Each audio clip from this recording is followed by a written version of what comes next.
Hello everyone, welcome to GGN. Today is Tuesday, March 19th, 2013, and I'm Darko. I'm going to start off here with Syria, use of chemical weapons, first act by opposition interim government. The U.S. is saying that these attacks did not occur, but for whatever it's worth, Syrian information minister has described militants' use of chemical weapons as the first act by the so-called opposition interim government. The minister also said that Turkey and Qatar, which support militants fighting against the government of Assad, bore legal, moral, and political responsibility for the attack in the northern city of Aleppo on Tuesday, where at least 25 people were killed and 86 others injured after militants fired rockets containing poisonous gases into Aleppo's Khan Asal village. Said women and children are reported to be among the victims. According to Reuters photographer in Aleppo, victims of the attack were suffering breathing problems, saying that I saw mostly women and children. The witnesses said that people were suffocating in the streets and the air smelled strongly of chlorine. He added that people were dying in the streets and in their houses. Foreign-backed militants who had threatened to use chemical weapons against the army government forces of Assad and supporters a few months ago have denied using chemical weapons, having accused government forces of being behind the attack. I'm not sure if you remember the YouTube video, and I don't know how much credibility there is to it, but it shows what looks to be these rebels or Free Syrian Army testing this chemical weapons or gas, poisonous gas, in these little, fish tank aquarium type things, and testing them on these little rabbits. So that was about 3 months ago. Russia says Syrian rebels use chemical weapon arms near Aleppo. Russia accused Syrian rebels of using chemical weapons in an attack on Tuesday. It says it was an extremely alarming and dangerous development. According to the information coming from Damascus, a case of the use of chemical weapons by the armed opposition was recorded early in the morning on March 19th in the Aleppo province. The United States doubts reports of chemical weapons attacks in Syria. International groups also doubt accusations. The Syrian government rebels are trading blame today after what they saw was a chemical weapons missile attack in Aleppo, an attack which killed 25 people. Most accounts claim a single missile attack, but one rebel faction claimed day-long shelling with chemical rockets. But was there a chemical weapons attack at all? That's not clear. The Obama administration says they have seen no immediate evidence that any chemical weapons were used, though they did say they are investigating it. The Organization for Prohibition of Chemical Weapons says pretty much the same. They have no independent confirmation. Though being spun in the international media as the first use of chemical weapons in Syria, this is actually the second time a disputed attack has come up. The previous was on December 23rd in Homs, which caused a similar hysteria in mid-January. Funny, actually, the Homs assault and the siege, that was actually tied in with the articles they were talking about with the CIA, Mossad, MI6, and mainstream media saying that they were working on that operation. So maybe it was just a PSYOP, which caused a similar hysteria in mid-January, with the U.S. concluding that strikes as well probably wasn't a chemical weapon. Turkey rejects Syria's accusation for possible chemical attack. Erdogan rejected an accusation from Syria on Tuesday that Turkey bore responsibility for a possible chemical attack in the northern province of Aleppo. They've never been in a situation in which it used chemical weapons. There are no chemical weapons in our inventory. The NATO proxies using WMDs in Syria, dozens dead. Says after a 10-year war occupation in Iraq, the death of over 1 million people, including thousands of U.S. soldiers, all based on patently false claims of the nations possessing WMDs, it is outrageous hypocrisy to see the West alarming, funding, and politically backing terrorists in Syria who in fact both possess and are not using such weapons against the Syrian people. While NATO-backed terrorists claim they lack expertise to even use chemical weapons, it was reported by CNN in December 2012. I don't know if you guys remember when I covered this. U.S. helping underwrite Syrian rebel training on securing with chemical weapons. So remember, there's we're concerned about the weapons getting in the hands of the Assad government, the Assad regime, and we're concerned that they're going to get in the hands of extremists. So we're going to go ahead and train the rebels on how to handle the chemical weapons stockpile. And then, of course, you had Israel saying that they were using reconnaissance and intelligence and surveillance to monitor where the chemical weapons are moving. And then, of course, we basically heard the West saying that using as a legal pretext that if the weapons somehow get out of the hands of Assad, if the Assad government uses the chemical weapons, or if the rebels get the weapons, that any of those will be justification for invading Syria.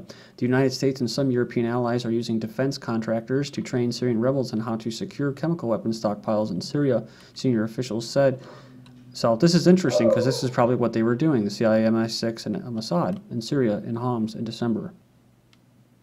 So they keep saying that unsecured stockpiles, it says here the weapons could have just as likely come from Libya. Aleppo is located near the Syria-Turkish border, and had Libya's looted stockpile of chemical weapons been shipped to Syria, they would have passed through Turkey along with weapons sent from Libya by the U.S. and thousands of Libyan terrorists who are admittedly operating inside Syria. Worse yet, any chemical weapons imported into the country would implicate NATO either directly or through gross negligence, as the weapons would have passed through NATO member Turkey, past U.S. CIA agents admittedly operating along the border and alongside Western-backed terrorists inside Syria. One article in the Washington Post details it, titled Libyan Missiles on the Loose. Obama warns Syria not to cross the red line. It's kind of a similar phrase that was used by Netanyahu of Israel. Syrian President Assad should heed U.S. warnings to neither use nor move chemical or biological weapons, lest he risk crossing a red line provoked U.S. military. So you see, that's what I was saying. That's like the kind of catch-22 where they're trying to get him in. Basically, you can't do anything. So if these weapons somehow are stolen or looted, if they even do, even if they exist, right? Even if they do exist, we're not even saying that they exist, but if they do exist, and they do fall in the hands of rebels, extremists, terrorists that are mostly foreigners, then they have no right to acquire these weapons and secure them. That's pretty effed up.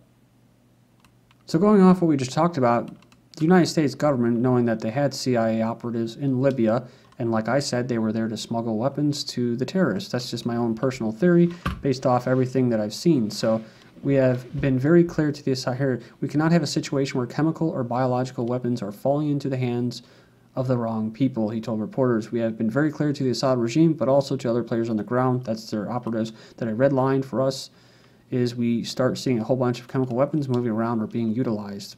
So it's funny because they said the Syrian regime probably has the largest and most advanced chemical warfare program in the Arab world. Thousands of two-rocket artillery rounds. And it's just interesting because they use the same rhetoric on Gaddafi in Libya. Did Gaddafi use these little, whatever they called them, I think they called them like frog pods, or basically the same type of system, and a similar system. And did he use them against his own people? No, because he knew that to use them against the foreigners, the terrorists that invaded his country, he would end up hitting his own people, which is probably the same reason why Assad's not doing it. But they're playing the same narrative as Libya. You know, it's always a pretext. In fact, most of the Libyan government they stood back because they thought these people were Libyans, and they let them just loot their batteries and their basically their ammunition depots, and that's where they got a lot of ammunition. That's where they stole everything. So the big bad Libyan dictatorship and regime government just sat there and let it happen, right? Well, I think there's kind of a middle ground here with Syria. They're not going to just sit there and let it happen, but they're not going to sit there and obliterate their own people with chemical weapons. That's just my own personal opinion. UK says Syria chemical weapons use would need serious response. So UK just basically go along the same narrative. Said on Tuesday was aware of media reports of chemical weapons attacks. So even though they're being denied, they keep saying that we're going to draw a line. We got to draw the line. UK is clear. The use or proliferation of chemical weapons would demand a serious response from the international community and force us to revisit our approach so far. Kind of like what Obama said, that would change my calculus. That would change my equation.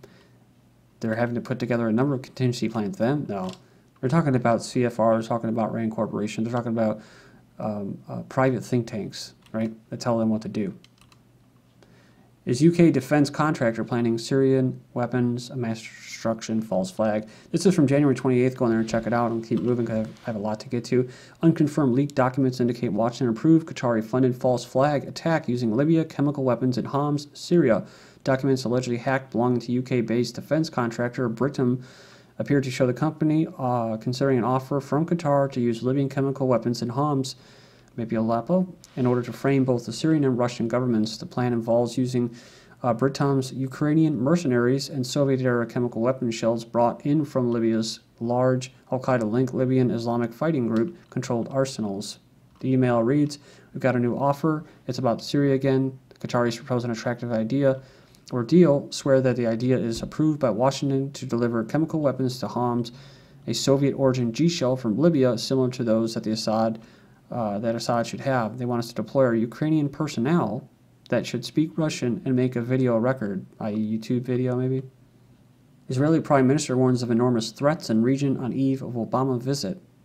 So he vows to guarantee future of Jewish people as Israel prepares for Barack Obama's first presidential visit. He said here they want to show gratitude to the American people for all the money that they've paid to support the Zionist state. Obama's visit will be an opportunity to thank them. It says here they face enormous threats in the region and pledging to guarantee the future of the Jewish people by guaranteeing the future of the state of Israel, the root of our existence. And just learning what I've learned in the last probably year or so, and some of my viewers know, that's just a bunch of hooey. So, Syrian jets strike Lebanon border. Syrian Air Force jets fired 4 rockets at a remote section of the border with Lebanon on Monday, security forces said, after Damascus warned it may strike Syrian rebels taking refuge across the frontier. There were no immediate reports of casualties. CIA is collecting intelligence on Syrian rebels. I don't know if you guys remember this. I just covered it from the 16th. LA Times reports the U.S. is collecting intelligence that would be used for possible drone strike on extremist rebels. So maybe they knew something. Maybe they already knew that the weapons were in the hands of these terrorists. So, U.S. commander says NATO makes plans for involvement in Syria. So is this the equation, the calculus that Obama's talking about, the new contingency plans?